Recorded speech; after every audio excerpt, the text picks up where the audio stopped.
আমি সজীব ওয়াজেদ জয় বলছি। আপনারা জানেন এই গত কয়েক সপ্তাহ ধরে আমাদের বাংলাদেশের যে গন্ডগোল সংকট চলছে, এই যে ছাত্রদের কোটা বিরোধী আন্দোলন, কোটার বিরুদ্ধে আমরাও ছিলাম। শুরুর থেকেই আমাদের সরকার কোটা সরিয়ে দিয়েছে, আমাদের সরকার তাদের সম্পূর্ণ দাবি মেনে নিয়েছে। এটা আদালতের একটা রায় ছিল, এটা আমাদের সরকারের করা ছিল না।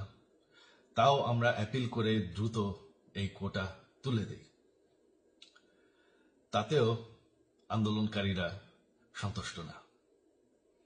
আমরা তাদেরকে আলোচনায় ডেকেছি, আমরা একটা জুডিশিয়াল কমিশন করেছি, যে